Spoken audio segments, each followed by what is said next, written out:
Hello, I hope I haven't kept you waiting. Yes, this is the Crime Club. I'm the librarian. Come right over.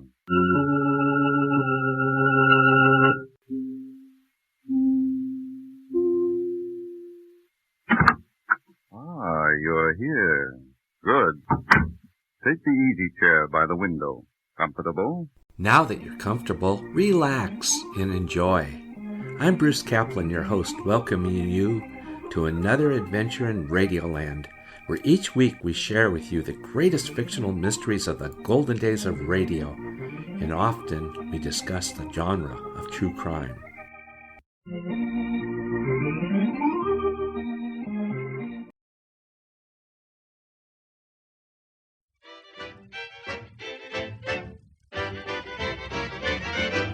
Folks are dumb where I come from, they ain't had any learning. Still they're happy as can be, doing what comes naturally. Doing what comes naturally. Folks like us could never fuss with schools and books and learning. Still we've gone from A to Z, doing what comes naturally. Doing what comes naturally. You don't have to know how to read or write when you're out with a feller in the pale moonlight. You don't have to look in a book to find what he thinks of the moon and what is on his mind. That comes naturally. That comes naturally. My uncle out in Texas can't even write his name. He signs his checks with X's and they cash 'em just the same. Grandpa Dick was always sick but never saw a doctor. He just died at 93, doing what comes naturally. Doing what comes naturally.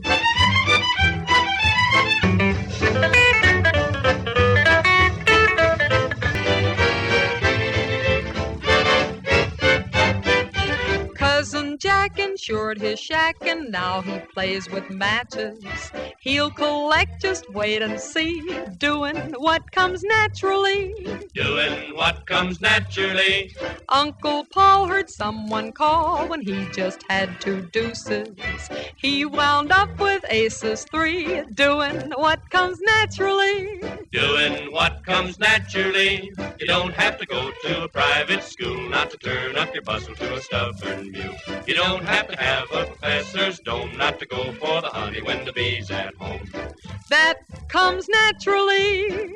That comes naturally. A nice young man named Harry is stuck on Sister Flo. She'd like to marry Harry, but his wife won't let him go. If you saw my pa and ma, you'd know they had no learning.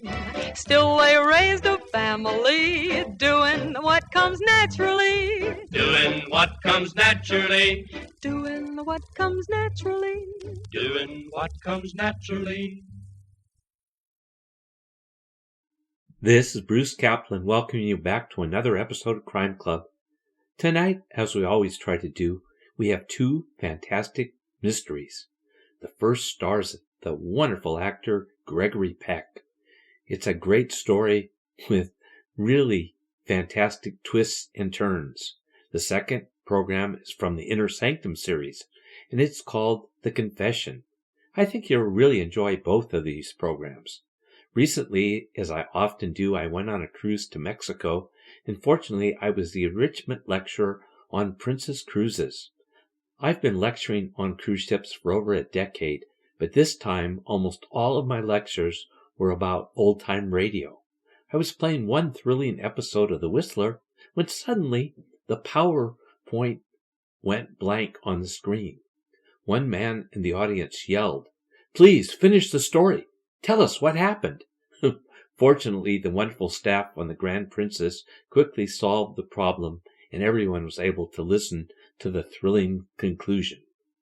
Cruising is so great because you can eat all the wonderful food and someone else does the cooking and the dishes too. My wife and I have done several cruises to Alaska. You just go to downtown Seattle, hop on a great ocean liner, and a week later you hop off in the same place in downtown Seattle. It's just a great way to travel. Princess Cruises had their beginnings here in the by a wonderful man from Seattle, the Seattle area, named Stan McDonald. During the Seattle World's Fair in 1962, Mr. McDonald knew there wouldn't be enough hotel rooms, so he brought a ship to Seattle to be used as a hotel. Many think that Stan McDonald was the father of modern-day cruising. When he was approached about doing the Love Boat series, at first they told Aaron Spelling they weren't interested, but soon they changed their minds, and what a fantastic program and promotion for cruising it turned out to be. Stan McDonald lived until the wonderful age of 94, and what a legacy he left behind. Well, now it's time to enjoy our great shows. If you have any questions for me, please don't hesitate to write to Bruce@crimeclub.com. Also, you can still stream some of our shows by going to the crimeclub.com website and clicking on the icon of the Antique Radio. Thank you so much for tuning in, and just have a fantastic weekend.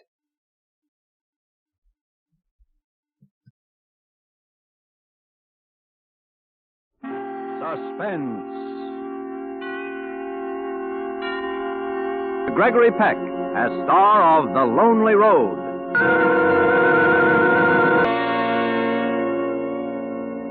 Okay, Lieutenant. You can question him now. Thanks, Doc. Well, hello, Gare. How goes it? Oh, not bad. You want a statement, I suppose. Mm-hmm, that's right. Well, tell me first, is she apt to get the extreme penalty? Well, that'll depend a lot upon what you have to say. I see. Well, I'll give it to you straight. I'm counting on you to do your best for her. Oh, sure. Well, go ahead, shoot. Okay.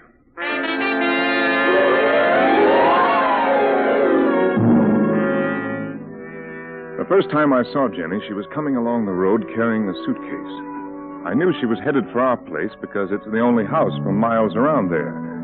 I was trimming the hedge, and I'd got as far as the rear gate when she reached it. I waited for her to speak. Is this the Gare place? That's right. What can I do for you? You had an ad in the paper for a girl to do general housework. Oh, yes, of course. Well, come along into the house. My wife will want to have a talk with you. This is a beautiful place you've got here, Mr. Gare. But it's certainly hard to get to. You've walked from the highway? Yeah. Must have been almost 5 miles. The sun is something fierce. I almost gave up. Don't any buses run along here? No, we're pretty isolated. If when there's help in the house, I always manage to give them a lift into town. That makes it nice, Mr. Gare.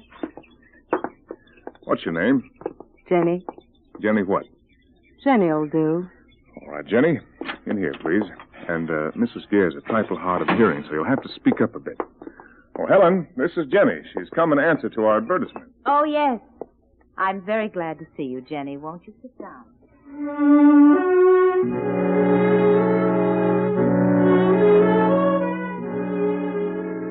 She was extraordinarily looking. Not beautiful or pretty. Striking, I guess, would be the word. She had heavy black braids wound about her head. Her eyes were a clear green and looked straight through you. And she was lean and powerful, like a young animal, a leopard or a panther or something. Well, my wife engaged Jenny. That night she cooked an excellent dinner and served it well. She had on a purple skirt and a cerise, I guess you'd call it, blouse, and I could see Helen eye it with disfavor.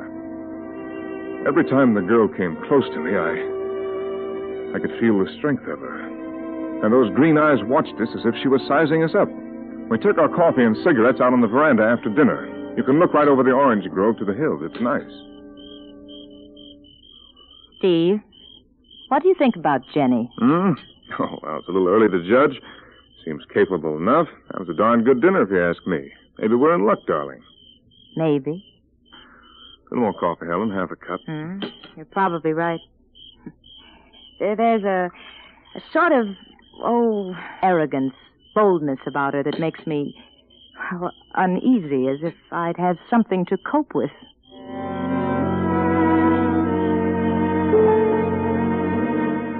We went up to bed early.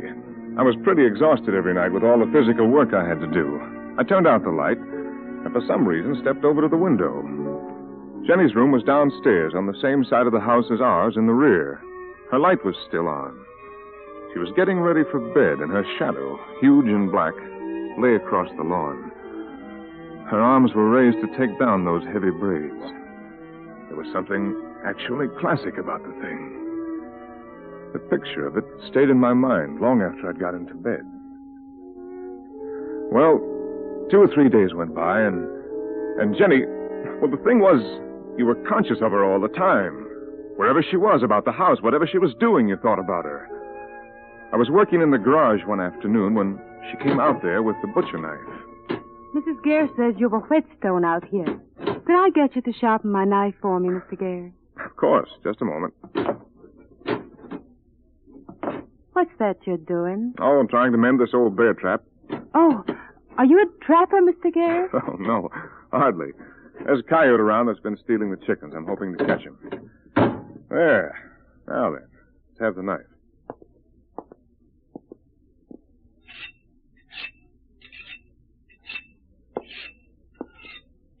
What do you do, Mr. Gare? Well, Jenny, Mrs. Gare was a concert pianist at the time of our marriage. I was a manager. Now I take care of her properties. Holdings, investments, you know. You mean you sign things for her, like checks and papers and things? Power of attorney, yes, that's part of it. Pretty soft for you. Huh, Mr. Gare? Oh, on the contrary, it's quite a job. Keeps me busy. I still say you've got a pretty setup. And she didn't get such a bad deal herself. She's crazy in love with you. Anybody can see that. Why not? You're good looking, Mr. Gare. And young. You must be at least 12 years younger than she is. Now, here's your knife, Jenny. Careful now. It's like a razor. Thanks a lot. That's the way I want it. I can't stand a dull knife. So, I'll probably bother you often.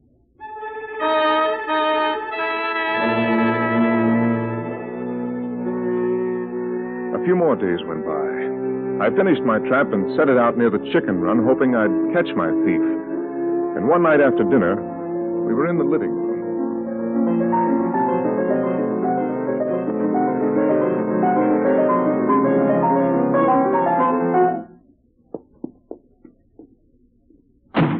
What's the matter, Helen? Steve, it's that girl.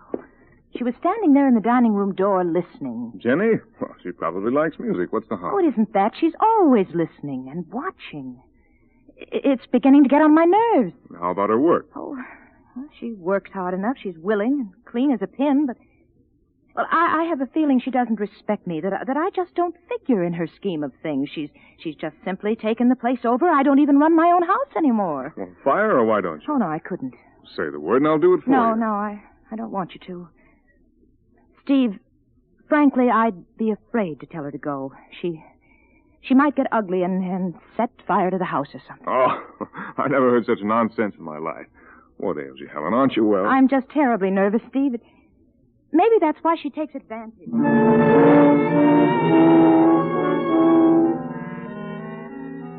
Well, that settled that.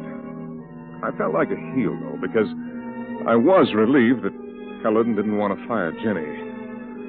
I was obliged to admit to myself that the girl was getting under my skin. Any little service she had to perform for me, she made very special, standing as close as she dared. I could feel the magnetism of that strong, perfect body. Her hair smelled like new apples, and those clear green eyes would linger caressingly in mine. Then, after about 2 weeks, one night, it must have been 1 or 2 o'clock. Steve, wake up. What's the matter? That girl. I think she's out there in the hallway. I think she's been in this room. Oh, Helen. I'm frightened, Steve. Please make a light. Oh, all right.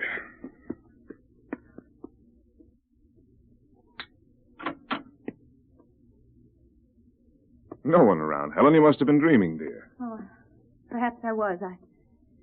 I dream about her often, Steve. Horrid, confused kind of dreams. I'm trying to scream for help and can't. It's just... Oh, good Lord, Helen. I never thought anybody could get you down. You've got to control yourself somehow. This is just plain silly.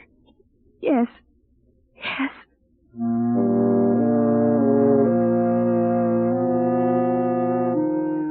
I turned out the light and got back into bed. In a little while, I could hear Helen's even breathing and knew she was asleep. I lay there, thinking. About Jenny, of course. I never thought of much else. In a moment, I heard the piano. So faint, I thought I was imagining it. And it came again. Weird. Ghostly. I got up again, put on my robe, and slipped downstairs. The living room was dark except for the moonlight pouring through the window. And Jenny's figure, black against the light, was moving towards me. Almost before I knew it, she'd pressed close against me, crushing her mouth to mine. It was like being stung. Sharp, sweet, terrible.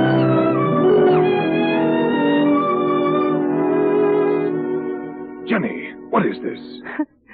Don't kid me. You knew this was coming, that it had to come, that nothing could keep us apart. Now, everything's going to be all right. But Jenny, we can't. Helen is no fool. We can't let her stand in our way. What do you mean? It won't be hard. Just a matter of figuring the best way. I don't know what you mean, Jenny. And we can't stay here talking like this any longer. It'll be just you and me, Steve. And all that money. Think what we can do with it. Just think. Are you crazy? Yeah. Crazy for you. Just like you are for me. Listen, Steve. Inside of 5 or 6 years, you're going to be stuck with a deaf old woman. What you going to do? Sit here and grow old with her? Not you.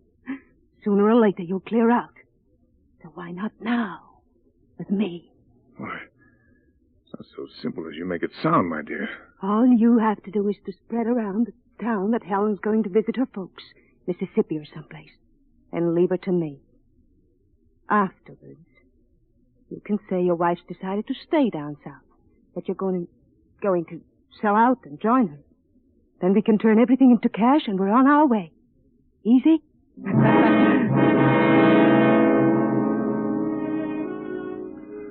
The next few days I worked outside till my hands bled and my whole body shrieked with pain. To keep from thinking, I began having nightmares. I'd wake up in a cold sweat and lie there longing for daylight, swearing that as soon as morning came, I'd throw that girl out of the house. But she'd brush against me or touch my hand, and I'd be wild for her again. I guess I knew then that sooner or later I'd agree to nearly anything she asked.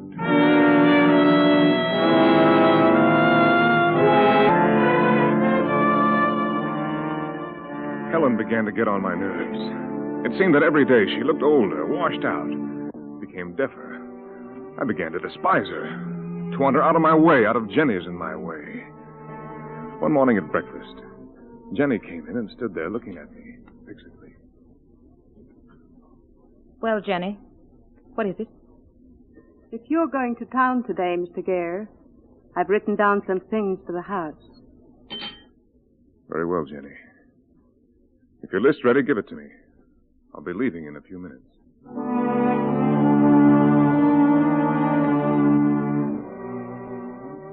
I knew what she meant. She was getting impatient.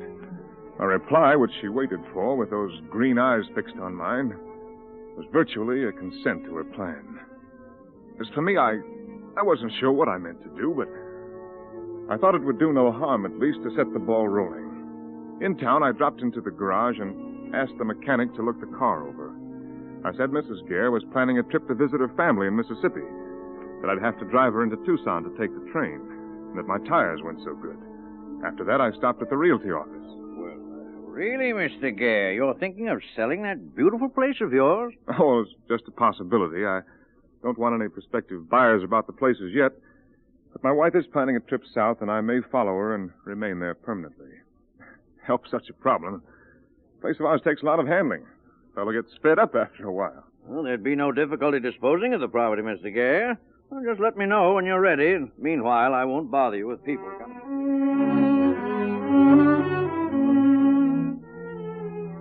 I drove home in a sort of trance. I wasn't shocked at what I'd done, and the thing was still wide open if I wanted to back out. When I got home, I I didn't want to go into the house.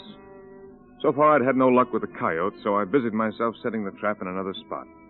While I was doing this, Jenny came out with that butcher knife again, and we went into the garage.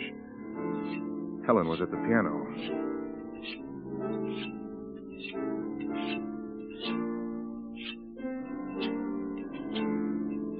Did you do what I told you to, Steve? Yes. Good. I can't stand this much longer. All right, Jenny. But I can't bear to be here when... Kiss me, Steve. Don't worry. It'll be when you're out of the house. She didn't say any more, just looked at me with a twisted little smile. I gave her the sharpened knife, and she kissed me and went into the house. At dinner that night, Helen said... I had words with Jenny today, Steve. I can't have her around any longer. You can fire her tonight if you will. What? Oh, no, my dear. I offered to do it once, and you wouldn't let me. Now you'll just have to do it yourself. Steve, I'm afraid of her terribly. Why, has she been ugly, threatening? Oh, don't shout so, Steve. I'm not as deaf as all that. And she'll hear you. No, she hasn't threatened me, nothing like that. There's just something about her that fills me with horror. Oh, you're imagining things, Helen.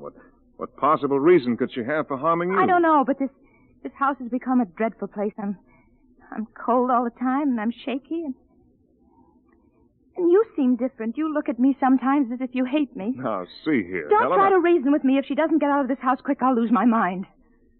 She's like a witch or something malignant or evil. Jenny came in just then to change the plates for dessert. As she bent over to take the platter, she held that knife in her hand in such a way that my blood ran cold for a minute. After she'd gone out. You haven't noticed it, but lately I haven't taken a mouthful of food until I've seen you start to eat for fear she'll poison me. That's ridiculous. Why shouldn't she poison me as well? Because she's crazy about you. Oh, for heaven's sake. And you're crazy about her. Don't deny it, Steve. I may be deaf, but I'm not blind, you know. Look, Helen, I'm going into town for a drive. If you want to fire Jenny while I'm gone, that's all right with me.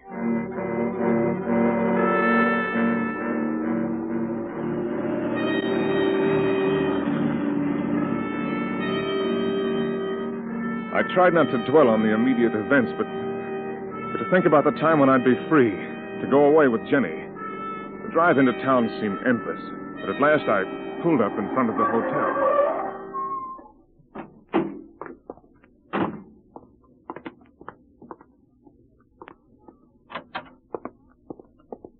Hey, evening, Mr. Gare. Come for the papers? Yes, and a cigar maybe, Fred.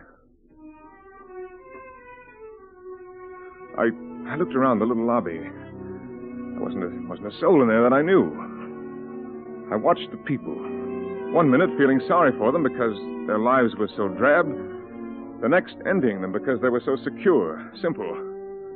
And I was sitting there staring unseeingly at the local paper when I suddenly came out of this trance or spell that I'd been under. The shock of realization was frightful. I didn't want anything to happen to Helen.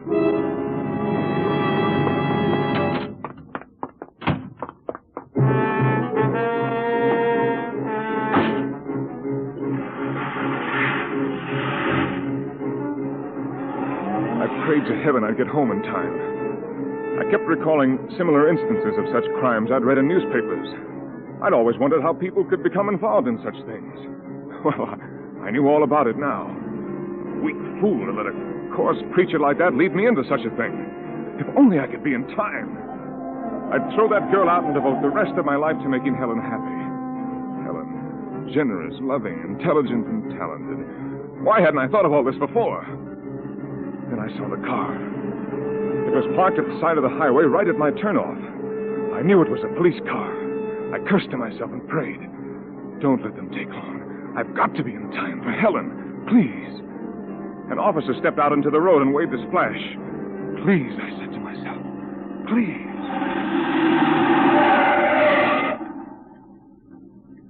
Hello. What's up, officer? Oh, looking for a stolen car, but not a baby like that one. A local car, was it? Yeah.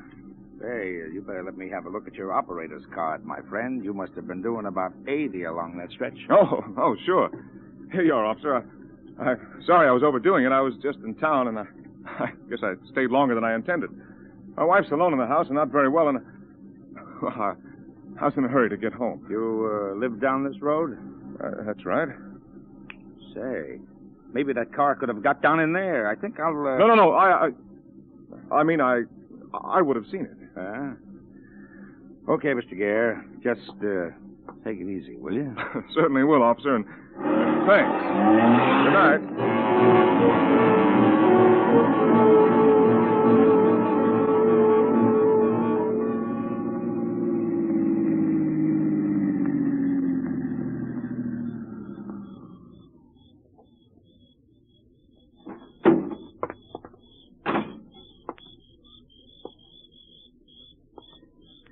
I didn't know what to do.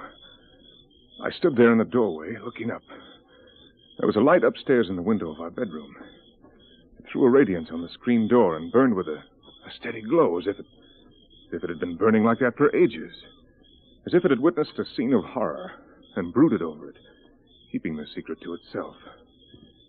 When I started finally for the house, my legs were so stiff I could scarcely walk. I stayed off the gravel, walking on the grass, and went in the back door.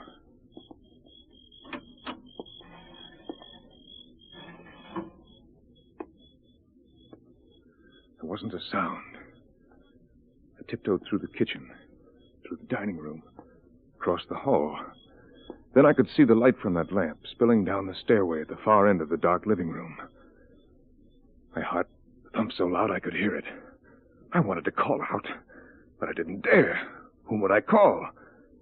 Perhaps everything was all right. Perhaps Helen was up there in bed. How I prayed she was.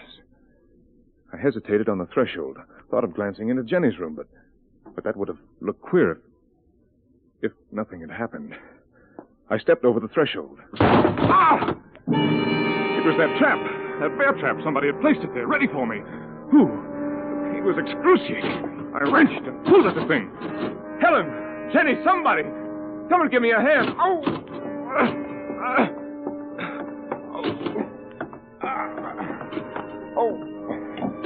Who is it? Oh, help me. Help me, hurry. I'm caught in this trap. Get the hammer, pliers, anything.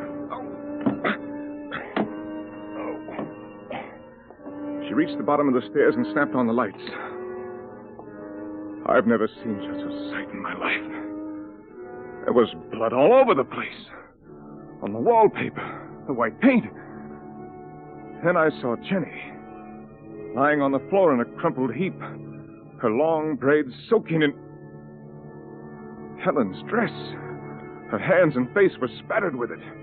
Her hair was disheveled, her eyes like pinpoints of fire. And against her side, I could see the gleam of that long, sharp knife. She was coming slowly towards me. Oh, we were beautifully caught, Jenny and I. She with her knife, I with my trap. Helen, don't look like that. What's happened? You planned this together, you two. But it didn't turn out just as you thought it might. Helen, you please don't planned look at it me like that. together. Well, there she is. Look at her. If I hadn't been ready for her, I'd be lying in her place, and you'd be glad, wouldn't you, Steve? No. Helen, you insane. Drop that knife, for heaven's sake, and listen to me.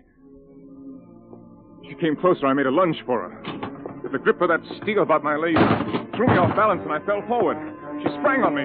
I fought her off, but that knife came at me. Face, throat, everywhere like flashes of lightning. Helen, don't do this to me. I swear I came back. Ah! Helen, don't! Ah!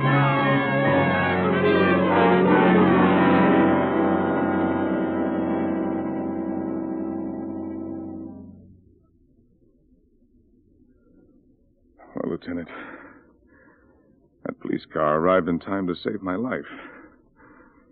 But I wish they'd let her finish the job. Then and there. Okay, Gare. Okay, thanks. I'll send the doc right in. And, Gare, I wouldn't worry too much about Helen. I think she'll be all right.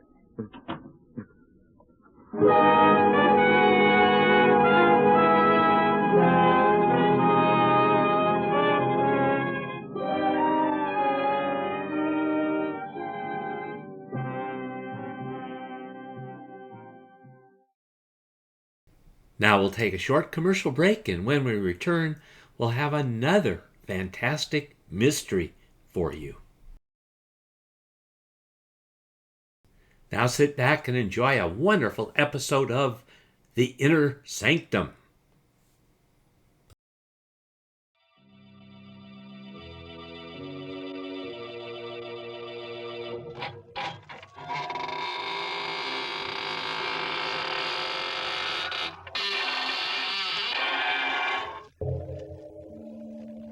The last thing I remembered was the gunshot, the thud of the bullet, and the burning pain in my stomach.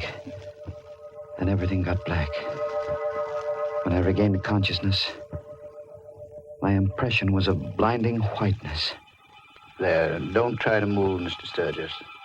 Where am I? This is the emergency ward of the General Hospital. I felt no pain. Just an overall numbness and a desire to sleep. Am I going to die? Yes. How much time have I got? A couple of hours. Doctor, I want to make confession. I want to confess to murder. I told the doctor about the money and Lenore. She was much younger than I. And she thought because I owned a little drugstore, I must be prosperous. And I suppose that's why she married me in spite of the difference in our wages. But there wasn't any money for fun or nice clothes. So she became restless. But I loved her. And I did my best. Until the other night in the drugstore. Oh, it's 12 o'clock, thank heaven. Time to close up, Alex. 5 more minutes, dear. Another customer might come along.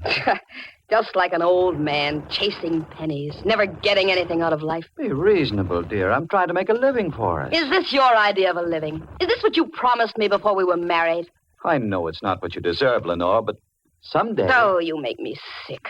I must have been crazy when I married you. Lenore. I'm going to say something I've had on my mind for a long time, Alex. Rather than go on this way, I'd prefer to be dead. Look at you. I don't have to put up with you. I'm still young, Alex. So there it was. Out in the open. An old man with money would have been acceptable. But because I had no money, she was going to leave me. I wanted to plead with her. I would have gotten down on my knees.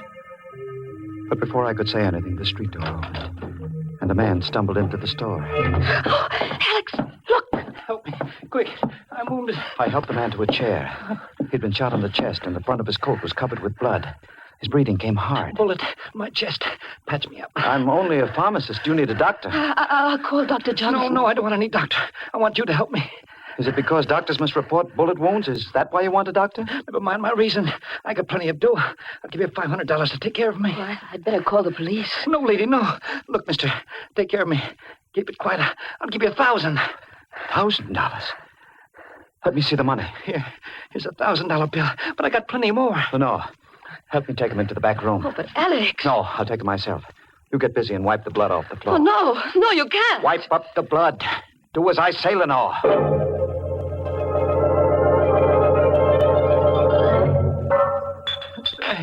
What's taking you so long? I'm looking for a certain medicine among these bottles. Give me something to stop the bleeding. Hurry. I'll be ready for you soon. Oh, Lenore, did you get the floor clean? Yes, it's clean. How is he? He's in bad shape. Weak from loss of blood. Alex, you haven't done anything for him yet. Be quiet. But you've been in here 5 minutes, and he's just like he was before. Alex, you're stalling him. Oh, the hell. Alex. Let him lay there. But But he's dying. I know. Alex, call the police. No. Are you going to let him die? Yes. That's as bad as murder. I didn't shoot him. It's not my fault if he dies. Lenore, he's got money. Thousands of dollars. No one knows he came here. This is our chance, Lenore. What do you mean? I'm going to let him die. Take his money, and then get rid of his body.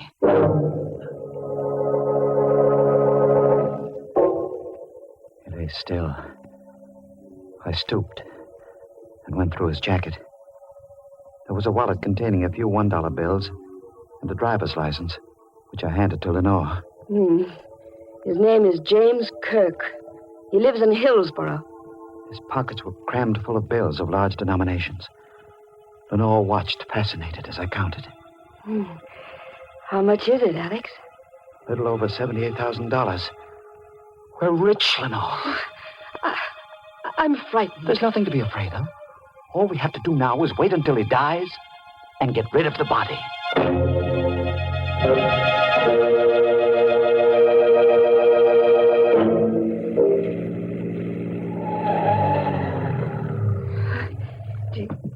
Do you need me to help you? No, I can manage alone. This body's heavy. Yeah.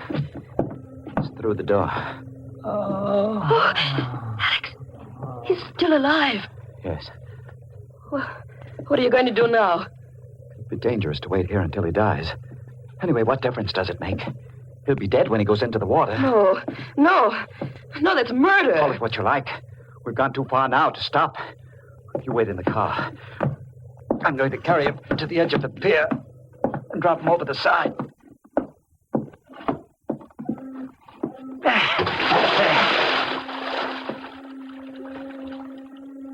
He's gone.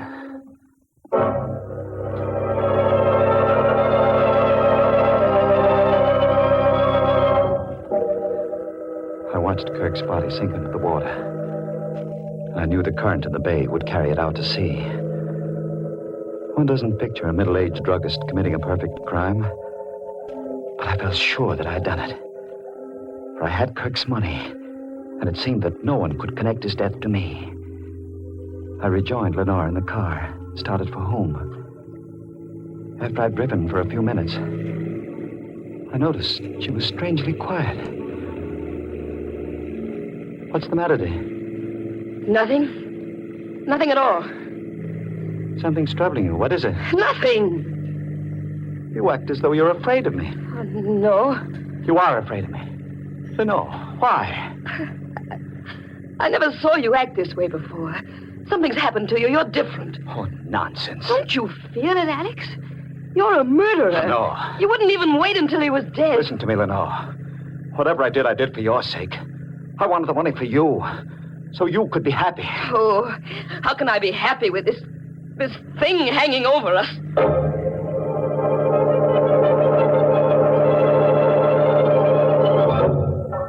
We had breakfast the next morning in absolute silence. Then Lenore went to open the store, while I wrapped the money in a parcel, took it to the bank, placed it in my box in the safe deposit vault. No one paid any attention to me, although the bank was swarming with police detectives. From the bank, I went directly to the drugstore and found a man there waiting for me. Mr. Sturgis? Yes? Biggert is my name. Mark Biggert. What can I do for you? I'm an insurance company detective, Mr. Sturgis. I'm investigating the First National Bank robbery for my company. I want you to tell me everything you know about that robbery. He was a big man, but not fat, this detective. And although he didn't appear to be very intelligent, he had a look of cunning. His clothes were rumpled, and he rolled an unlit cigar around in his mouth as he spoke. Suppose you start from the beginning, Sturgis. There's nothing to talk about, Biggert. I don't know anything about the robbery. You don't, eh? No, I don't. Why should you come here annoying me with silly questions? I'll tell you why I'm here, Sturgis, and then maybe you'll see your way clear to talk. You know the bank was robbed last night, and the crook got away with better than $78,000. Yes? The night watchman was shot. He's in a coma now, but before he was shot, he shot one of the crooks. What does that have to do with me? I'm coming to you, Sturgis. I'm a slow man, but I'm thorough, which is more than you can say for the harness bulls on the police force. Take those harness bulls. They didn't spot the trail of blood that wounded crook left when he ducked on the alley behind the bank. Funny thing, they clean missed it. But I noticed it, Sturgis. I followed it through the alley and straight up this street. And here's another peculiar thing. The trail ended right smack at the door of this drugstore. Are you implying... 2 and 2 makes 4, Sturgis. As I said, I'm not a fancy-pants detective, but here's how I figure it. This yegg was wounded, so he came in here and asked you to fix him up, which you did. In exchange, he gave you a nice big piece of the tape to keep your mouth shut. Am I right, Sturgis? You're 100% wrong. If you were smart, you'd talk now and save yourself a lot of grief. I've got nothing to tell you. Suit yourself, Sturgis. But here's my business card. In case you change your mind, you can reach me, the Hotel Empire. By the way, the company is offering a $5,000 reward for the return of that money. I'm not interested. Good day. Okay. It's your next, Sturgis. I'll be seeing you. Alex, I heard what he said. He knows. I should have thought of the blood outside. How can you stand there and act so calm about it? He knows, I tell you. Take hold of yourself, Lenore. He only suspects, and his suspicions aren't worth 2 cents unless he can produce evidence. Believe me, we've got nothing to worry about. I was cocky then. Too cocky. Lenore was right. I was a changed man. That money had put iron into my spine. And then, that afternoon, I got the first of the phone calls. Hello? Sturgis Drugstore. This is Western Union calling. I have a telegram for Mr. Alex Sturgis. This is he speaking. Will you accept the message over the telephone, Mr. Sturgis? Yes, of course. The message reads as follows. Place the money in an envelope and mail it to box number 11, General Post Office. Don't fail to act as instructed because your future depends on it. Is, that all? That's all, Mr. Sturgis. There is no signature. Thank you. Bye. Oh, it was bad enough having that detective snooping around, but now this telegram. Oh, don't take any more chances, Alex. Send the money. No. Alex, please. I'm frightened. Listen, Lenore. Calm yourself. It's perfectly clear what happened. One of the bank robbers came with Kirk as far as the store. He must have been frightened away by the police. Now he's using this method to get the money. But he won't get it. Why? What are you going to do? I'm going to put a wad of blank paper in an envelope and mail it to that post office box. Then I'll stand watch at the post office and see who claims it. And then what? That money means everything to us, Lenore. I've already killed one man for it. If necessary, I'll commit another murder. I placed blank strips of paper in an envelope and mailed the envelope to that post office box. The next morning, I went to the post office and stood near the window, waiting for someone to come along and claim the envelope in box number 11. Hours passed. I got hungry. My legs began to shake from exhaustion. But I couldn't leave that spot. I meant to stay there until... What are you waiting here for, Sturgis? A voice cut through my thoughts. I looked up. It was Kelly, the policeman. He was suspicious. The clerk noticed you hanging around and called for a cop. It's nothing, Kelly. I arranged to meet my wife here. She's late. I saw your wife through the drugstore window as I came up the street. You must have forgotten all about your appointment. You'd better get back to the store, Sturgis. I couldn't stay there after that. I walked around the block. When I came back, the policeman had disappeared. I entered, went to the window, and asked the clerk if anyone had claimed the mail in box 11.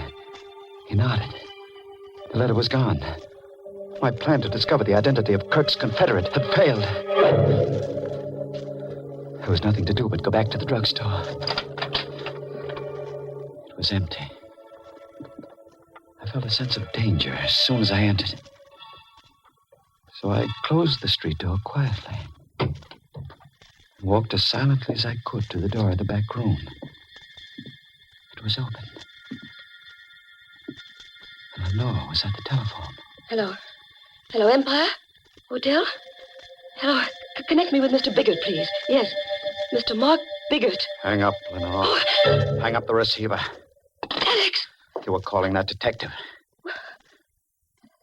Suppose I was. What of it? You were going to tell him about the money. You were going to double-cross me for the reward. You're so smart, Alex.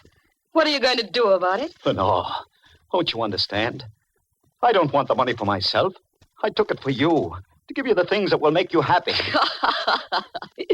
Big-hearted, unselfish Alex. What are you laughing at? I'll tell you why you took that money, Alex. You thought you could buy me with it.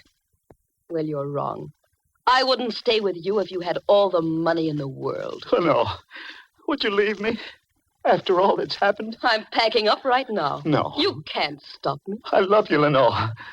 I did my best to hold you. If I can't have you, no one else will have you. What do you mean?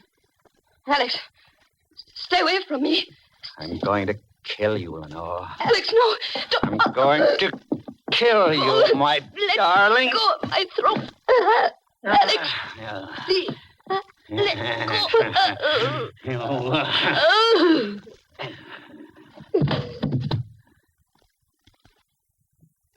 She's dead.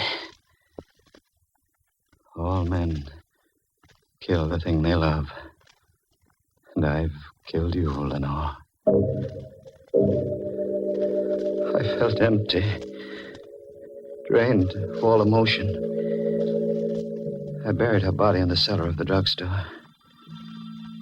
I was even a bit glad that it ended in this fashion.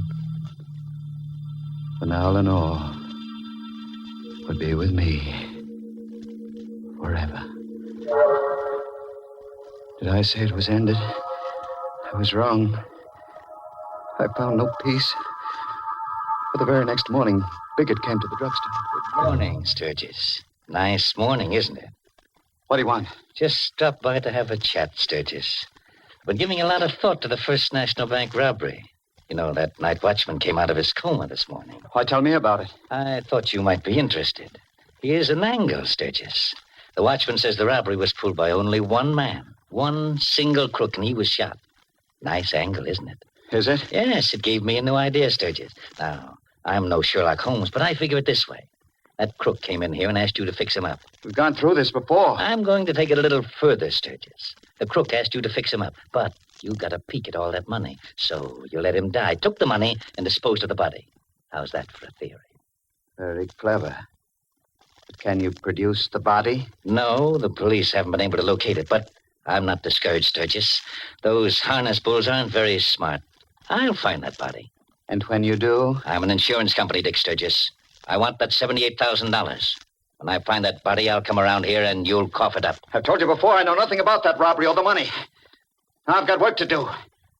Suppose you run along. Okay, Sturgis. So long.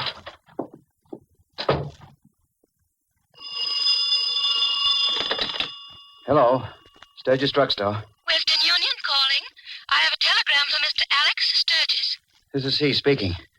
Read it to me, please. The message reads as follows. Received your letter. Contents not what requested. Suggest you obey instructions. Same box number and post office. This is final. Is there a signature? No, sir. There's no signature, Mr. Sturgis. I hung up. My head was reeling. But out of the confusion in my mind, one thought emerged. The night watchman had said Kirk had no Confederates in the bank robbery. Therefore, the person sending me the telegram must be Kirk. The salt water of the bay must have revived him. Kirk was still alive. I found Kirk's wallet on a shelf where Lenore had placed it the night all this began. From the driver's license, I copied his home address. I waited till after midnight and drove to Hillsborough, where I found Kirk's apartment in an old tenement building. The door was unlocked. I drew out my gun and entered. I meant to kill Kirk. I had to kill him. The living room was empty. No one was in the bedroom.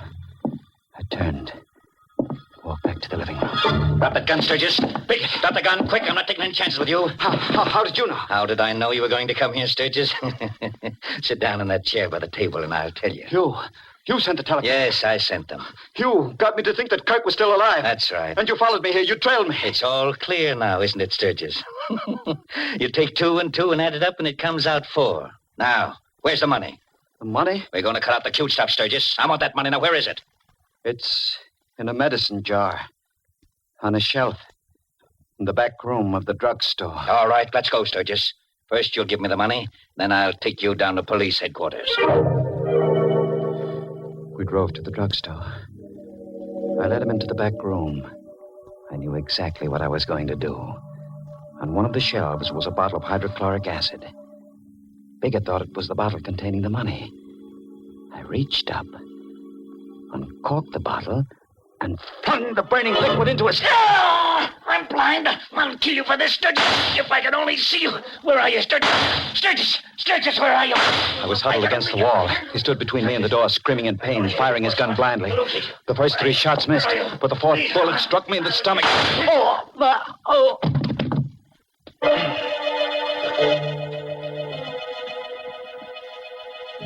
The last thing I remember is Biggett running out of that room, shouting for help. I lost consciousness soon after. When I came to, I found myself here in this hospital. You know the rest of the story, Doctor. That's your confession, eh? That's my confession. Did you get all that down on paper, Mr. Biggert? Got every word of it, Doctor. Biggert, how did you get here? I thought hydrochloric acid. You thought you blinded me permanently, but not enough of the stuff got into my eyes to do any real damage. Lenore.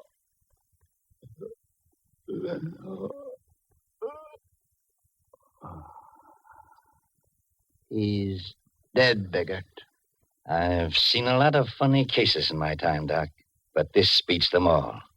He's a man who commits murder to get a lot of stolen money for his wife. Then he kills his wife. And finally, he gets killed himself. And the money? The money is safe and sound in the bank safe deposit vault.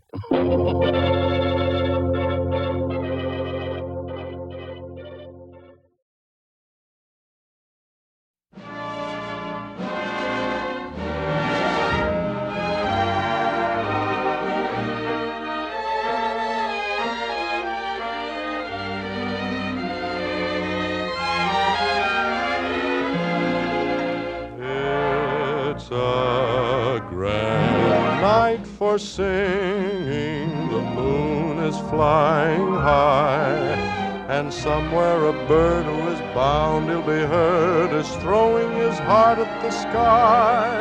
It's a grand night for singing. The stars are bright above. The earth is aglow, and to add to the show, I think I am falling in love. Falling in love.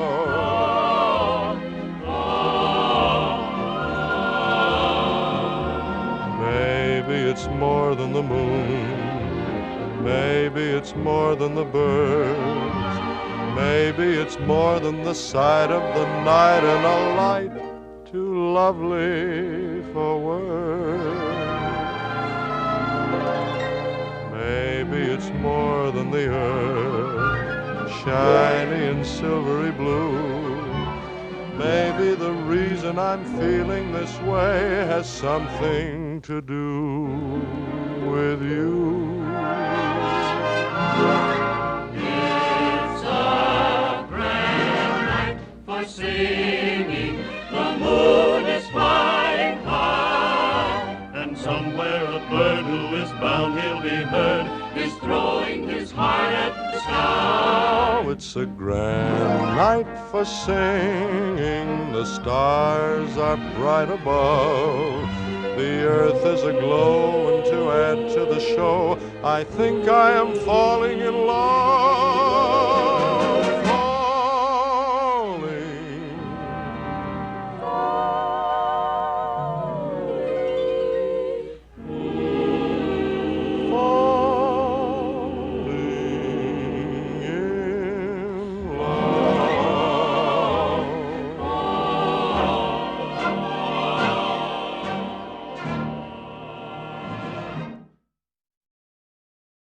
over a week from tonight.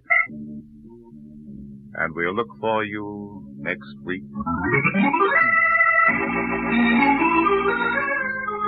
CrimeClub.com is a Seattle Miracle Incorporated production.